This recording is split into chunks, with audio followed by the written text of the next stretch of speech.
আজকে ফুল প্যান্টের একটা পকেট দেখাবো, একদম অন্যরকম পকেট। ভিতরে আলাদা পকেট থাকবে। কাপড়টা কি করে নিয়েছি, এইভাবে কাপড়টা নিয়েছি। একটা কাপড় নিলাম, তার উপর প্যান্টটা রেখে দিলাম। রেখে দেওয়ার পরে প্যান্টের লম্বা নিয়েছি 12 ইঞ্চি 13 ইঞ্চি। তোমরা চাইলে একটু কমও নিতে পারো। আর এই দিকে কোমর লাইনের সমান।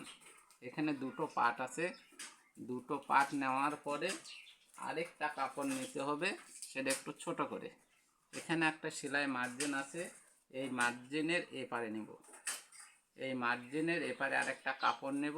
এটা কাপড় নেব এইদিকে পকেটের লম্বা সমান, এবং এই দিকে নিয়েছি 6 থেকে 6.5 ইঞ্চি নিব। কাপড়ে এইভাবে একটা কাপড় নিয়ে নিলাম, এবং প্যান্টের কাপড় থাকবে, এবং এইরকম চওড়া একটা কাপড় নিলাম। এখানে একটা সেলাই দিয়ে চেন লাগানো হয়েছে। এখন এইভাবে নিয়ে এই চেনের আরেকটা পার্ট আছে, এই চেনের আরেকটা পার্টের সাথে এখান থেকে এই পর্যন্ত সেলাই দিয়ে আটকে নেব। পকেটের উপর আরেকটা কাপড় নিয়ে এইভাবে চেন লাগিয়ে নিয়ে এভাবে রেখে দিলাম। এখন এখান থেকে এই পর্যন্ত সেলাই করে নেব। এই দিকেও সেলাই দিতে পারি। সেলাই দিয়ে নিলাম। এখন দেখুন, এদের চেনটা খুলবো, তারপরে এখানে একটা পকেট। এই পকেটে টাকা রাখো, মোবাইল রাখো, যা ইচ্ছা তাই রাখো। মানুষ 4 তলা থেকে পড়তে পারে, 10 তলা থেকেও পড়তে পারে, কিন্তু চেনের ভিতরে যদি টাকা রাখো তাহলে কোনো দিন পড়বে না।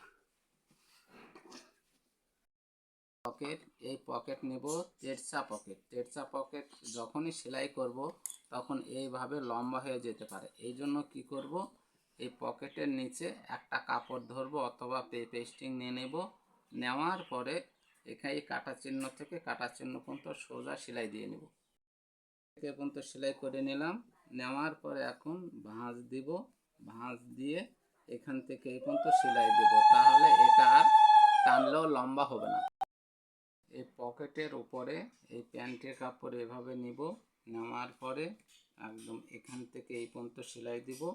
এইটুক সেলাই দিয়ে আটকিয়ে নেব, কিন্তু এই পকেটের এই কাপড়ে নেব না, শুধু উপরের কাপড়ে নেব। এখানেও উপরের কাপড়ে নিয়ে নেব। এই হয়ে গেল। এখন পকেটের ভিতরে এই কাপড়ের উপরে সেলাই দেব, আর নিচে এভাবে ভাঁজ দিয়ে সেলাই দিয়ে নেব। তারপরে এই দিকে সেলাই দেব, তারপরে পকেট হয়ে যাবে, কোনো অসুবিধা নাই। এখন দেখো, এই পকেট হয়ে গেল।